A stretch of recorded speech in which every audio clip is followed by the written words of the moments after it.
Amém. Vamos então ler em Eclesiastes. Eclesiastes é diferente, hein, dos outros livros. É quase um desafio. Mas não há desafio porque, na verdade, quem está nos ensinando não somos nós, não é ninguém da gente, ninguém é melhor que ninguém. É realmente o Espírito Santo, porque senão é só uma leitura e pronto. É como vou ler, eu não faço mais quase nada outro que ler, preciso realmente do Espírito Santo para que cada um entende essa palavra. Eu vou só dar algumas indicações, que o Senhor esteja me ajudando para isso, para situar e orientar quem é o Salomão. Já para antes de começar, para a gente entender o livro de Eclesiastes. Eclesiastes quer dizer o pregador, hein? Ou o homem de Deus. O homem de Deus, o pregador. Quer dizer, Eclesiastes.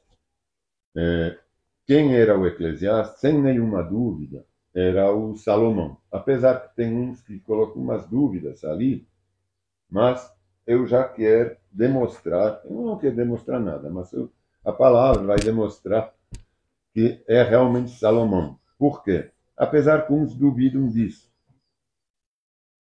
Vamos ler em Eclesiastes, nas nossas Bíblias, é na página 765, 765. No capítulo 1, versículo 1, antes de tudo. Eclesiastes, capítulo 1, versículo 1. Eu vou dividir Eclesiastes, o livro inteiro, ele é curto esse livro, ele tem 4 páginas e meia. Então, eu queria tentar fazê-lo em 3 ou 4 ou 5 domingos, mas 3 domingos, em 3 partes, de cada vez 4 capítulos. Vamos tentar. Obviamente que Eclesiastes seria objeto de um estudo enorme, que pode passar um ano. Mas a gente vai tentar fazer em 3 domingos, só para ter uma aproximação, a gente entender o sentido do livro de Eclesiastes. É maravilhoso, ele é muito profundo, ele é fantástico. Para mim, é um dos melhores, mais bonitos livros da Bíblia. Porque ele mostra os dois lados. Ele mostra o lado do homem e o lado de Deus. Do homem restaurado, regenerado, e do homem que é carnal. Vamos ler, então, só para mostrar que bem Salomão que escreveu, o filho do rei Davi, que se tornou o maior rei depois do rei Salomão. Capítulo 1, versículo 1. Estas são as palavras do mestre. Por que esse negócio de mestre, que a gente vai ver no livro inteiro, ele é chamado de mestre. Então, é por isso que tem uns que duvidam, que podem colocar, porque eles chamam de mestre. Às vezes é Deus que chama de mestre, às vezes é Salomão que chama de mestre. Não entender dentro do livro. Então, por isso, como nunca está escrito Salomão, entendeu? Aí tem gente que se aproveita disso para falar que talvez não seja esses eruditos demais. Essas são as palavras do mestre, filho de Davi, que reinou em Jerusalém. Filho de Davi, quem é? É Salomão. Ele tinha outros filhos, de fato. Mas a gente não vê na palavra nenhum outro que reinou em Jerusalém dentro dos filhos de Davi. Aí, no versículo 12, de novo, no mesmo capítulo, versículo 12, eu, o mestre, fui rei de Israel e vivi em Jerusalém. Dediquei-me a buscar o entendimento e a usar a sabedoria para examinar tudo que se faz debaixo do céu.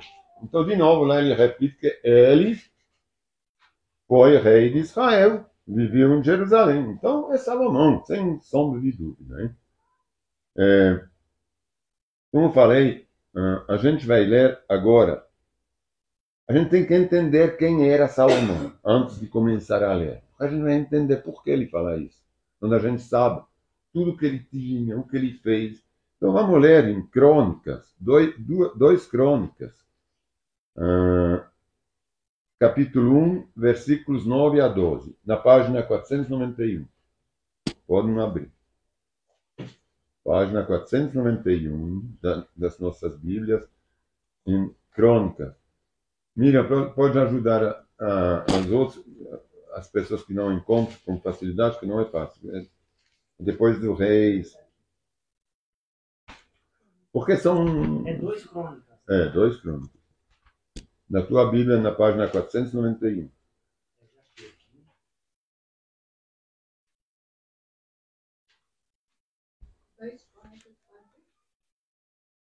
2 Crônicas, capítulo 1, versículos 9 a 12.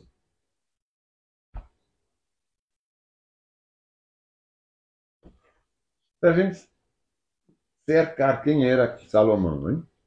Encontrou? Uhum. Vamos esperar o nosso amado Rocha. Encontrou, Rocha? Capítulo 1, versículo 9, que eu falei, 12, né? O Senhor Deus, cumpra a promessa que fizeste a meu pai. Ô Senhor Deus, cumpra a promessa que fizeste a meu pai. Davi, que era Davi. Cumpra a promessa que fizeste a meu pai, Davi, pois me fizeste rei sobre um povo tão numeroso como o pó da terra. Dá-me sabedoria e conhecimento para que eu os lidere bem. Pois quem é capaz de governar este tão grande povo? Deus disse a Salomão, uma vez que esse é seu desejo, e não pediu riqueza, nem bens, nem fama, nem a morte dos seus inimigos, nem vida longa, mas pediu sabedoria e conhecimento para quê? Para governar bem meu povo, sobre o qual eu fiz rei. Certamente lhe darei sabedoria e o conhecimento que pediu. Também, veja ali, também lhe darei riqueza, não pediu, mas dá, riqueza, bens e fama, como nenhum rei teve e nem jamais terá. Então ele foi o maior, o mais grandioso, o mais rico, o mais sábio, o mais tudo, de todos os reis, o governante, que existiram e que irão, e que viram para existir, até hoje. Não tem, até Jesus, claro, que Jesus é o mais sábio depois, rei dos reis, mas de governantes terrestres foi ele. No capítulo 9, vamos só ler mais uns 5 versículos no capítulo 9 de 2 Crônicas, indo mais um pouquinho. No mesmo livro, capítulo 9, na página 500, acho. Isso, página 500 das nossas Bíblias. Um pouquinho mais para frente, no capítulo 9 de Crônicas, 2 Crônicas, versículos 17 a 23. Isso para a gente entender melhor o que a gente vai ler depois.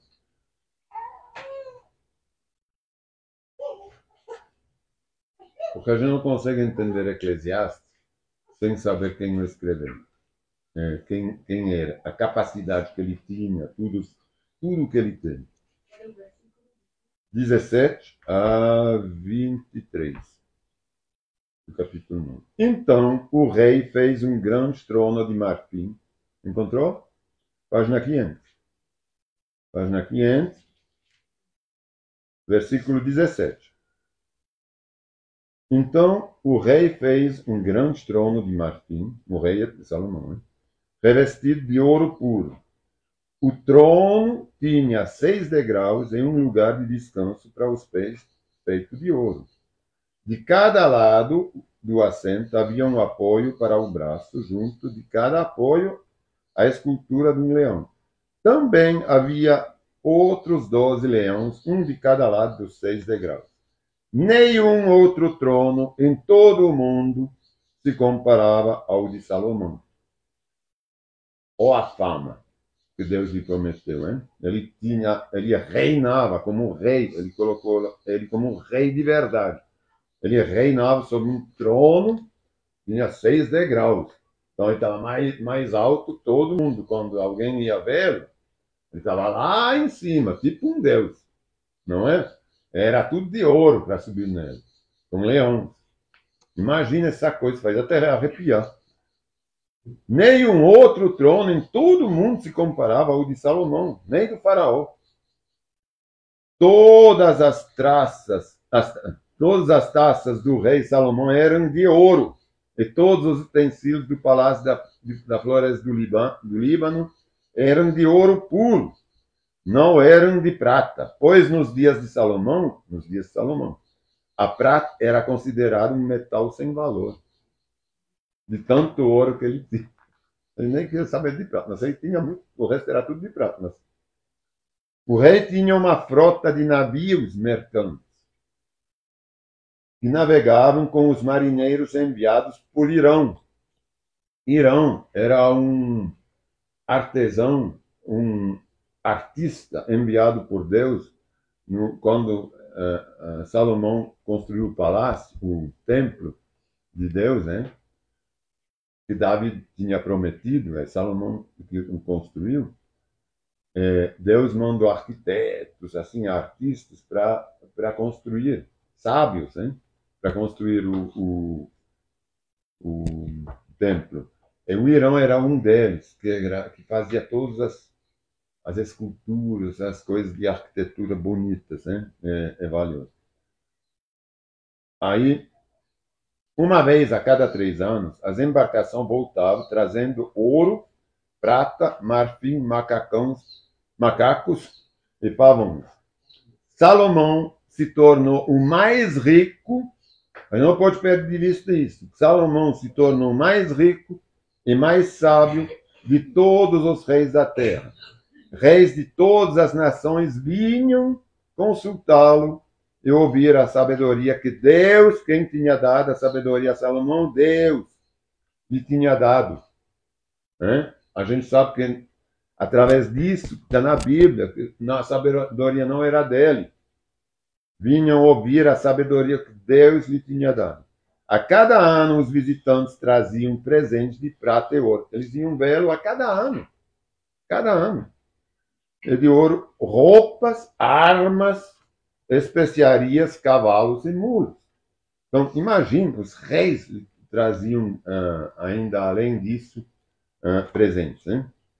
Então, a gente tem também que saber uma coisa. Eu vou escrever aqui umas coisas que eu tenho que falar para vocês antes da gente começar a ler. O Salomão, ele além de tudo isso, ele temava a Deus. Aqui eu escrevi o seguinte: temar a Deus e obedecer são mandamentos que a gente vai ver em todo esse livro. A gente não pode esquecer que Salomão teimava a Deus. Ele foi eleito rei, mas sempre teimou Deus. Apesar de tudo que a gente vai ler nos 4 primeiros capítulos, a gente tem que saber que ele tinha temor a Deus. Ele não falava por falar. Ele falava para demonstrar quanto é ruim quando a gente não tem temor a Deus. Quanto é ruim quando a gente não tem Deus no coração e que a gente faz as coisas debaixo do sol. Ele sempre vai repetir, não faz sentido estarmos sempre debaixo do sol. Ele fala isso. Nada faz sentido. A gente está debaixo do sol. Não faz sentido. A gente nasce para morrer. A gente vem do pó para virar pó. Não faz sentido se a gente está debaixo do sol. Porque a gente tem um sol como Deus. Agora, quando a gente tem Deus, quando a gente está debaixo de Deus, e não somente debaixo do sol, a gente nasceu para viver os princípios, a vida que Deus nos dá, aí começa a fazer sentido. E a gente precisa estar debaixo de Deus para que nossa vida faça sentido. É isso que eu estava aqui anotando ontem. Tudo, absolutamente tudo que oferece a vida, sem Deus não faz sentido mesmo. E não fará menor sentido sem Deus. Menor sentido. Fomos criados por Deus para viver por Ele, para Ele e com Ele.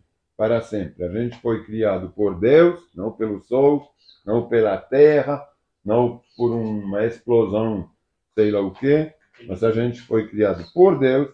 E para que Deus nos criou? É para viver por Ele, através dEle, recebendo dEle e com Ele, para estarmos com Ele até o fim.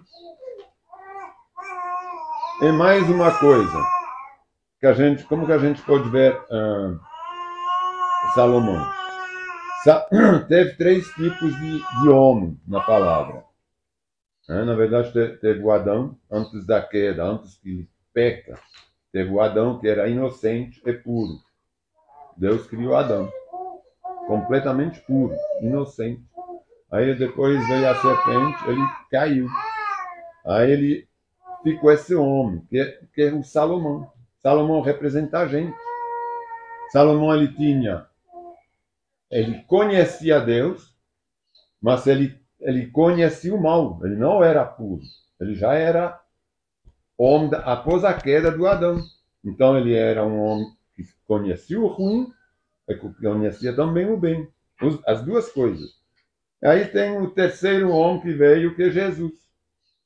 Que é o homem que veio para nos redimir, para nos purificar de novo. Teve esses 3 tipos de homem. A gente faz parte do tipo do meio, que é de Salomão. É que precisa de Jesus para ser redimido. Porque a gente conhece o mal, a gente sabe o que é o bem, mas a gente não consegue fazer o bem sem Jesus que nos purifique nos pecados, porque a gente vive num corpo caído, decaído. Pronto. Vamos então começar agora a leitura de Eclesiastes, os 4 primeiros capítulos se der, sabendo agora quem tem o escrito. E não percamos de vista que Salomão escreveu 3.000 provérbios. Em provérbios tem alguns, mas ele tem mais. Tem 3.000 provérbios que ele escreveu. 1.005 cânticos nos Salmos, hein? Tem 1.005 cânticos que ele também escreveu. Então, ele era temente a Deus. O rei sempre colocou, Eclesiastes tem muitas coisas lá nos primeiros 4 capítulos que se referem um pouquinho aos provérbios. A gente reencontra até provérbios no Eclesiastes. Por quê? Porque é o mesmo autor. Ele escreveu também o Cântico dos Cânticos, onde ele, na verdade, escreveu a luz, que são os provérbios. Os provérbios nos levam à luz de Cristo. O homem mau, fazendo as coisas certas, os preceitos de Deus, encontra a luz. Eclesiastes, ele escreve no início as trevas, quando o homem está do lado de Satanás, do lado do carnal. Então tem as trevas. Depois, a partir do capítulo 5, ele vem para a luz. Mas ele demonstra o homem carnal, como ninguém o demonstrou. Em Cânticos dos Cânticos, ele escreve sobre o amor. Ele fala sobre o amor. Então, ele é realmente um rei que teve uma sabedoria muito completa, total, para ser capaz de escrever esses 3 temas, que é a luz, as trevas e o amor. Vamos ler. Estas são as palavras do mestre, filho de Davi, que reinou em Jerusalém. Nada faz sentido, disse o mestre. Nada faz o menor sentido, pensando da vida sem Deus. O que as pessoas ganham com todo o seu árduo trabalho debaixo do sol? Lembramos desse debaixo do sol, que vai ser repetido, não debaixo do Senhor. Trabalhar debaixo do sol, num dia após o outro. Porque o sol, ele é como que a gente fala? O levantar do sol? O nascer do sol é o deitar do sol, não. O pôr do sol. O pôr do sol, o nascer do sol é o pôr do sol. Não faz sentido, é sempre a mesma coisa. Não tem. Para que tudo isso? Então, por isso que ele se refere ao sol. Gerações vêm e gerações vão. mas a terra permanece a mesma. O sol nasce, pois é. O sol se põe e logo retorna a seu lugar para nascer outra vez. O vento sopra para o sul, depois vai para o norte, dá voltas e mais voltas, soprando em círculos. Os rios correm para o mar, mas ele nunca se enche e a água retorna aos rios e corre novamente para o mar. Tudo é tão cansativo. A gente já entra em depressão. Mas é verdade. É tão chato, né? A vida sem Deus. Ela é chata mesmo. Porque é tudo sem sentido. Tudo é tão cansativo que não há como descrever. É um saco, é uma coisa tão chata. Não importa quanto vemos, nunca ficamos satisfeitos, se é verdade. Não importa quanto ouvimos, nunca nos contentamos. É tudo verdade isso, não é? A gente sempre quer mais, saber mais. A gente precisa de mais, a gente nunca está contente. Quando a gente não tem o Espírito de Deus. A história simplesmente se repete. O que foi feito antes será feito outra vez. Nada debaixo do sol é realmente novo. De vez em quando, alguém diz, isto é novidade. O fato, porém, é que nada realmente é novo. É verdade, porque a novidade passa tão rápido, hein? Quando alguma coisa é nova, amanhã já tem outra novidade. Já não é mais novidade. Não nos lembramos do que aconteceu no passado e as gerações futuras tão pouco se lembrarão do que fazemos hoje. Eu, o mestre, fui rei de Israel e vivi em Jerusalém. Dediquei-me a buscar o entendimento e a usar a sabedoria para examinar tudo que se faz debaixo do céu. Sem Deus, né? Ele tem de examinar tudo como que a terra funciona sem Deus. Quando a gente não tem Deus. Descobri que Deus descobriu o que ele descobriu. Que Deus deu uma existência trágica. Trágica à humanidade. Observei tudo que acontece debaixo do sol e, de fato, nada faz sentido. É como correr atrás do vento. Quando ele está falando, Deus deu uma existência trágica. É verdade. Para quem não está com ele está dando uma existência a quem não está com Deus. Mas quantos estão se suicidando, estão em depressão? A vida é trágica, a vida é difícil. Tem muitas pessoas que falam, não, mas é difícil, a vida é tão difícil, é trágico, a vida é tão chata. Isso é quando você não tem o Espírito de Deus. Porque você procura, como ele está falando, vai procurando, não encontra. O encontro, depois de novo quer mais. Encontrou alguma coisa, estou satisfeito. Não, de repente o dia seguinte já quer mais de novo. Então ele deu uma existência trágica para quem não tem ele. Mas ele tem que viver, mas sem Deus. Porque não reconhece Deus como sendo Deus. O que está errado não pode ser corrigido. E ainda, o que falta não pode ser recuperado. Disse a mim mesmo. Essa aqui é minha frase predileta. Eu tenho colocado ela há uns 10 anos atrás. Em outras versões está escrito: o que falta não pode ser contado. Aqui está escrito: não pode ser recuperado. É verdade, o que falta não pode ser contado. Simplesmente falta. Se você não tem Deus, não pode contar com Ele. Não tem nada. Está faltando. Nem parece que existe. Porque não está aqui, está faltando. O que falta não pode ser contado. Então, você não consegue recuperar o que não tem. Então, Deus, Ele é tudo. Com Ele a gente pode ter as coisas. Se Ele falta, as pessoas nem sabem que Ele existe. É nem o encontro quando Ele não está presente. Entendeu? Disse a mim mesmo: sou mais sábio que todos os reis que governam em Jerusalém antes de mim. Tenho mais sabedoria e conhecimento que todos eles. Então me dediquei a aprender de tudo, desde a sabedoria até a loucura e insensatez. Descobri por experiência que procurar essas coisas também é como correr atrás do vento. Quanto maior a sabedoria, maior a aflição. Quanto maior o conhecimento, maior a tristeza. Ele fala aqui de sabedoria humana, de conhecimento humano, de todas essas filosofias. Você vê, mas eles contêm tanta coisa que você fica até aflito. Porque tem um filósofo lá, a vida vem da água. Onde não há água, não há vida. É verdade. Aí vem 200 anos um outro filósofo que fala, não, a vida está no ar. Porque se não tivesse ar, não tem vida sem ar. Aí vem um outro, não, a vida está no sol, porque onde não tem calor, não há vida. Não me lembro do nome desses filósofos, mas cada filosofia de cada um deles é baseada em cima de um elemento. Tem uma teoria diferente cada um, né? Sim. O sentido é o mesmo, mas as teorias são diferentes. Exatamente. Aí é por isso que ele fala, quanto maior o conhecimento, maior a tristeza, porque você começa a saber todas as coisas que está no ar, a vida está na água, está no calor. Aí, mesmo com tudo isso, exatamente. Mesmo com tudo isso, está sem sentido. Não faz sentido.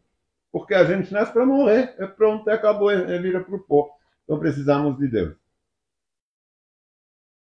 Aí tem um subtítulo, a inutilidade dos prazeres.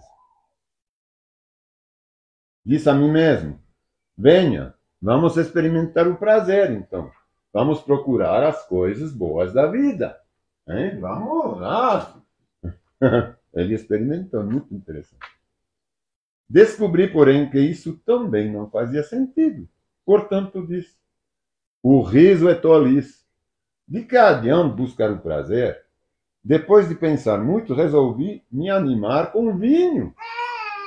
Estava rindo, mas depois de rir não tem mais nada. Então vamos. Aí tem que rir a vida inteira. Não adianta. Então vamos tentar no vinho. Enquanto ainda buscava sabedoria, peguei minha insensatez através do vinho. Pode ser, hein?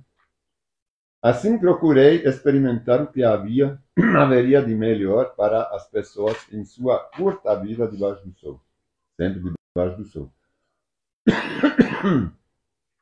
E não debaixo do Senhor. Dediquei-me a projetos grandiosos, construindo casas enormes e plantando belos vinhedos. Fiz jardins e parques e os enchi de árvores frutíferas de toda espécie. A gente quer isso, né?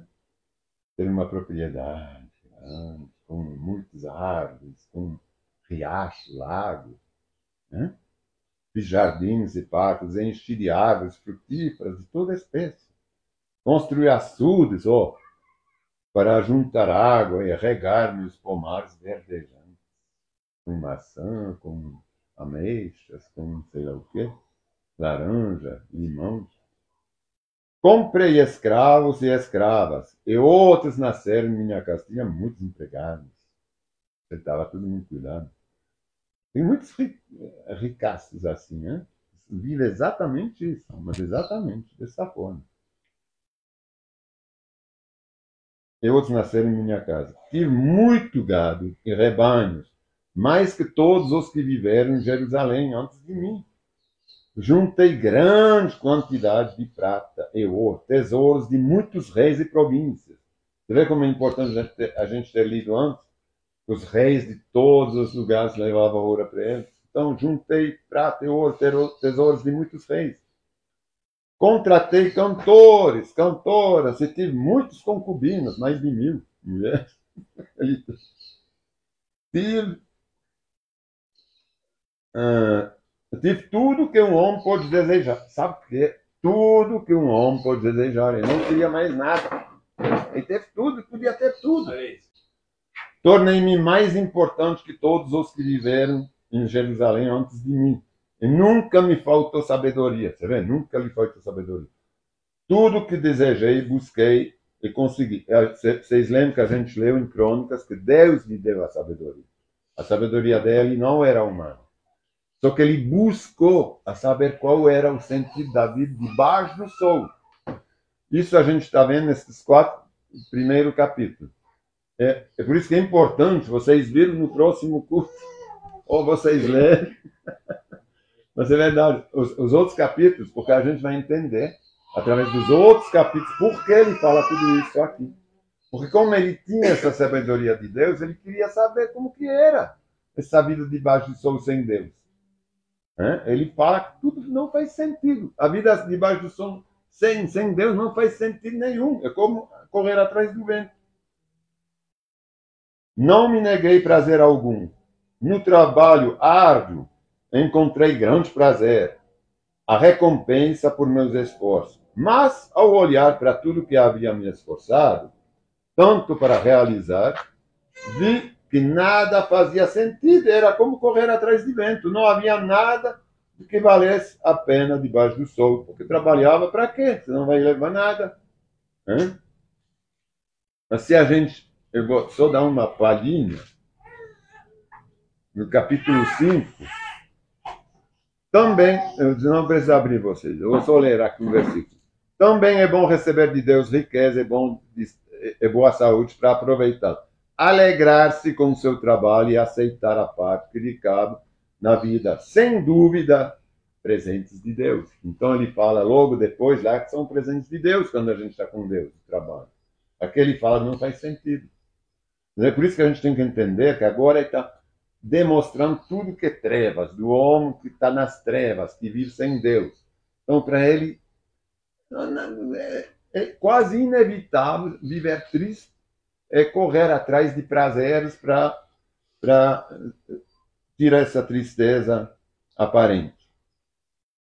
Então resolvi comparar a sabedoria com a loucura e a insensatez, pois quem pode fazer um melhor que o rei? Pensei, a sabedoria é melhor que a insensatez, assim como a luz é melhor que as trevas. O sábio vê por onde está indo, mas o tolo anda na escuridão. Aí a gente pensa, agora está falando coisa certa. Mas, apesar disso, vi que o sábio e o tolo têm o mesmo destino.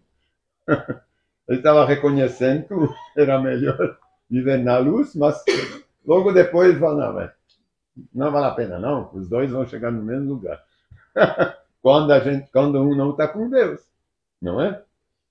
Disse a mim mesmo, uma vez que terei o mesmo fim do tolo, de que vale toda a minha sabedoria? Nada disso faz sentido, pois nem o sábio nem o tolo serão lembrados por muito tempo, ambos morrerão e logo serão esquecidos. Por isso passei a odiar minha vida, pois tudo que é feito debaixo do sol é frustrante. E é verdade. Tudo que a gente faz, se a gente não tem Deus, é frustrante. Você fala, vou fazer para o outro. O outro que vai se aproveitar disso, hein? Eu estou trabalhando, o outro está... Aí acontece um acidente, estou lá, eu estou vendo o cara ainda em vida desfrutar de todo o trabalho que eu fiz. Vou vender. Né? Pois nem o sábio nem o tolo serão lembrados. No 17. Por isso, passei a odiar minha vida, pois tudo que é feito debaixo do sol é frustrante. Nada faz sentido. É como correr atrás do vento. Passei a odiar tudo o meu árduo trabalho debaixo do sol, pois deixarei para meus sucessores tudo que me esforcei para obter. E quem pode dizer se eles serão sábios ou tolos? Ainda se eu soubesse que eu estava deixando meus negócios para um cara sábio, mas ele não sabe o que ele vai fazer. No entanto, terão controle sobre tudo que consegui debaixo do sol, com minha habilidade e meu esforço. Isso não faz o menor sentido. Assim, cheguei a me desesperar e questionei o valor de tudo o meu árduo trabalho debaixo do sol. Algumas pessoas trabalham com sabedoria, conhecimento e habilidade, mas terão de deixar o resultado do seu trabalho para alguém que não se esforçou. Quando ele fala sempre de sabedoria nesses capítulos, é sabedoria humana, hein? Isso também não faz sentido.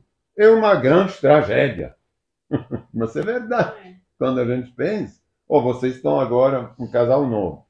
Vocês estão trabalhando, montando as coisas, fazendo uma coisa bonita, de repente, pá, aconteceu um acidente. Ou vocês vão morrer de qualquer forma. Você vai deixar tudo isso para alguém que não tem Deus, para alguém que não vai...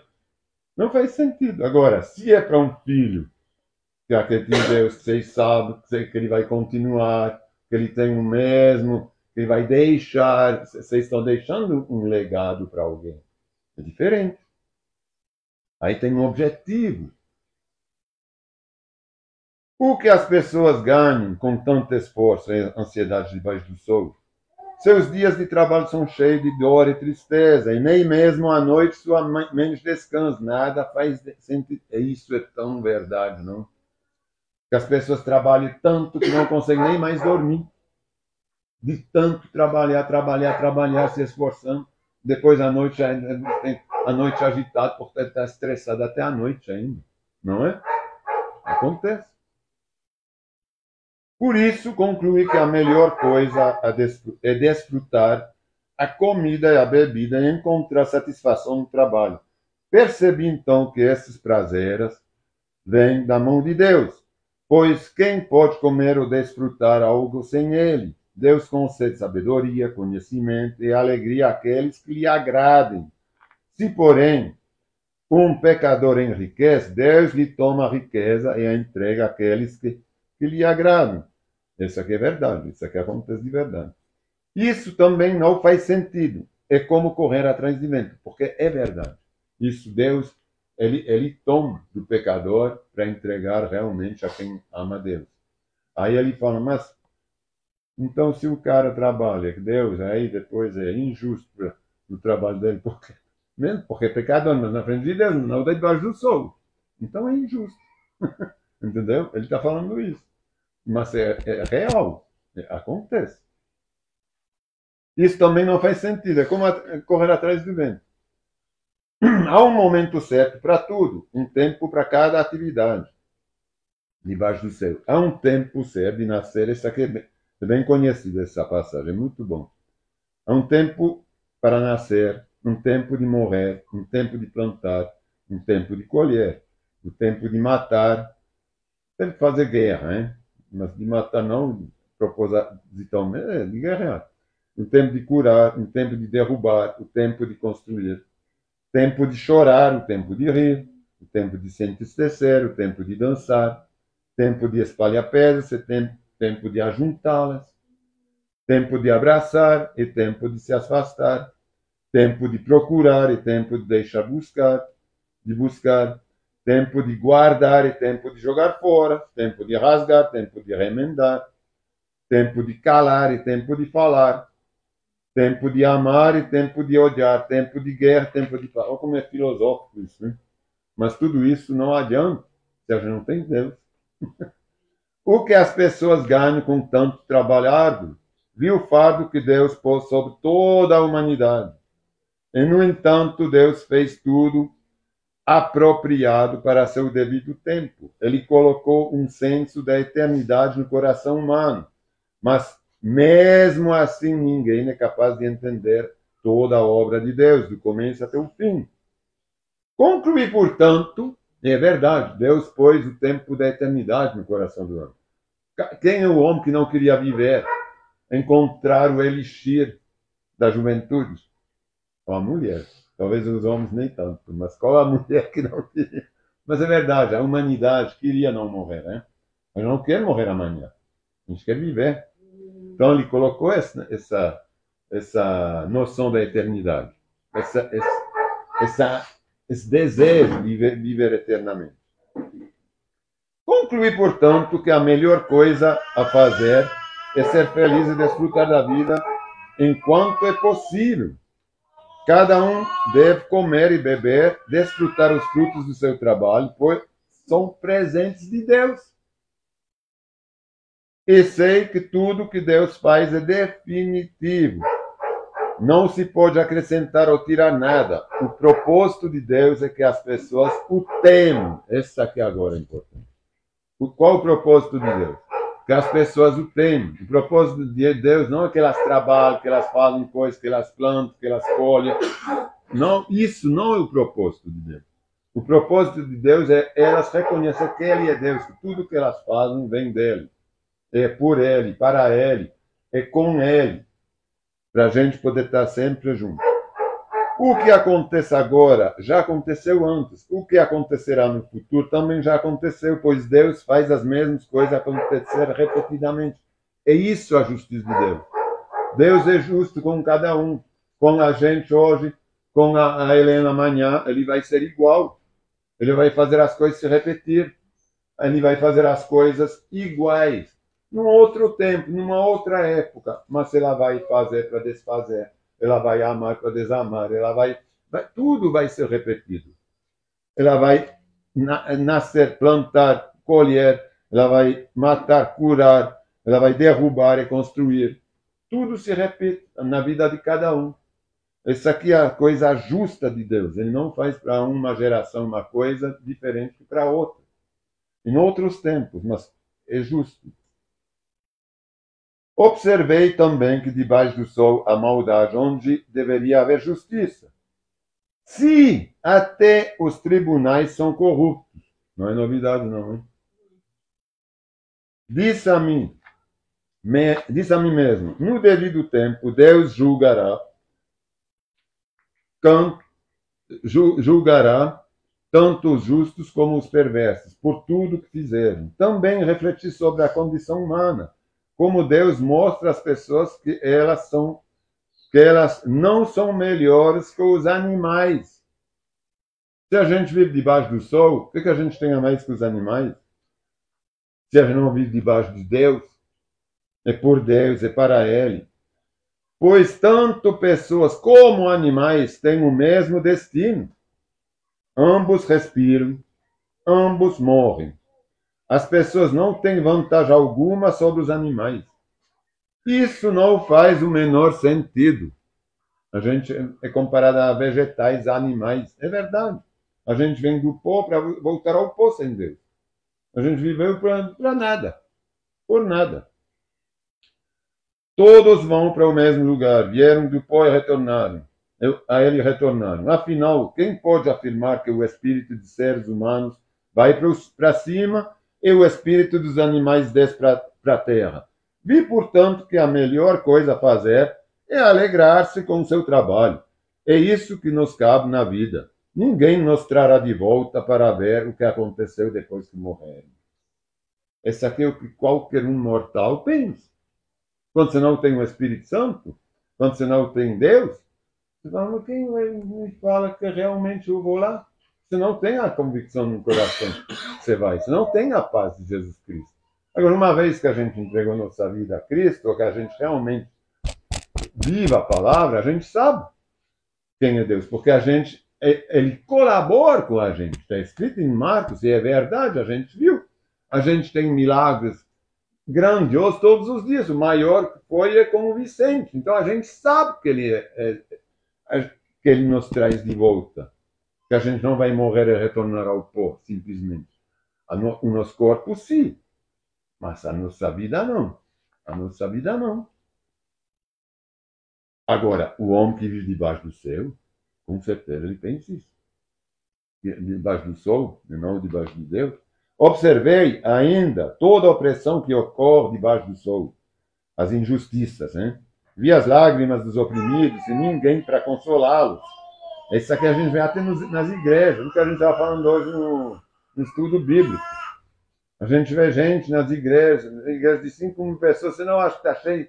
Tem 4.900 pessoas que estão chorando que ninguém vê.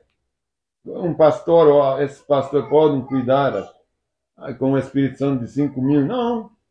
São 4.900 anônimos e talvez 100 ovelhas. Então, é ganância através de outras coisas.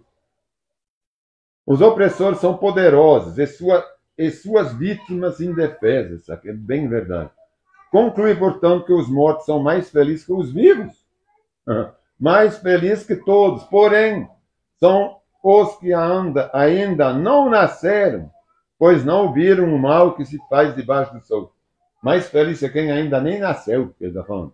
Melhor nem nascer. O que não nasceu ainda nem viu o mal. Esse aqui é feliz, o que não nasceu. Então, observei que todo esforço e trabalho é motivado pela inveja.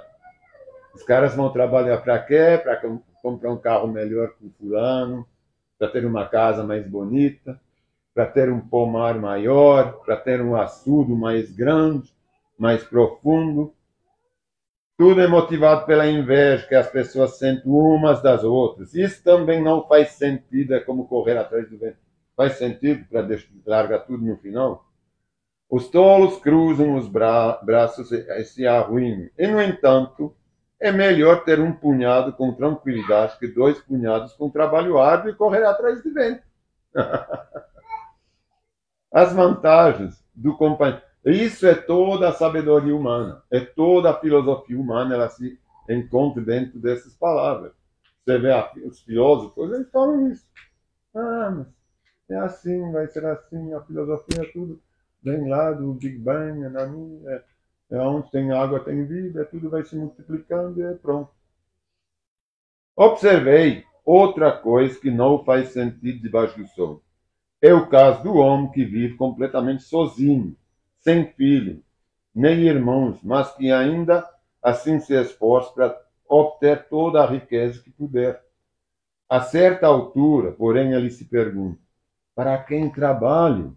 Por que deixo de aproveitar tantos prazeres? Nada faz sentido, é tudo angustiante. É melhor ser um dois que um, pois um ajuda o outro a alcançar o sucesso. Se um cair, o outro o ajuda a levantar-se. Esses aqui são provérbios, né? A gente encontra isso nos provérbios também. Mas quem cai sem ter quem o ajude, está em sérios apuros. Da mesma forma, duas pessoas que se deitam juntas aquecem uma a outra. Mas como fazer para se aquecer sozinho? É verdade, né? É bom ter companhia. Sozinha, a pessoa corre o risco de ser atacada e vencida. Mas duas pessoas juntas podem se defender.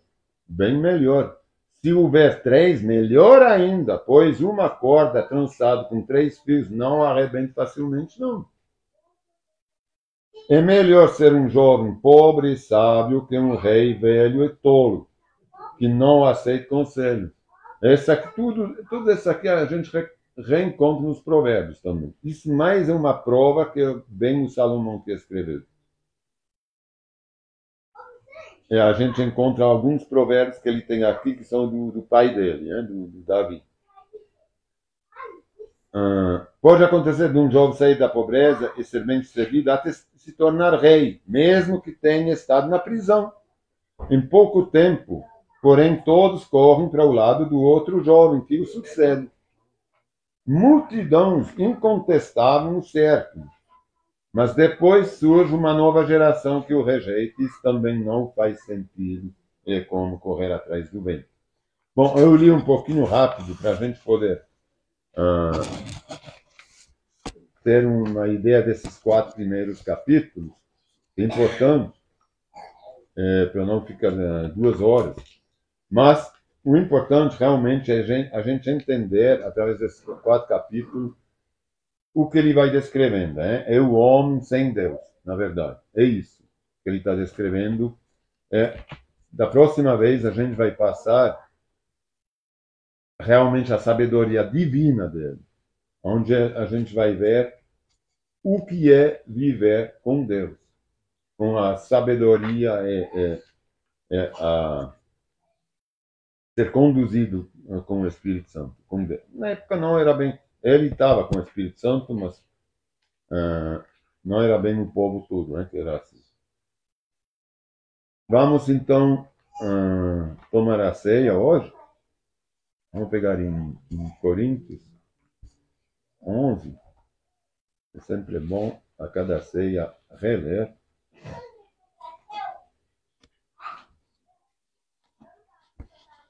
Bom, todos já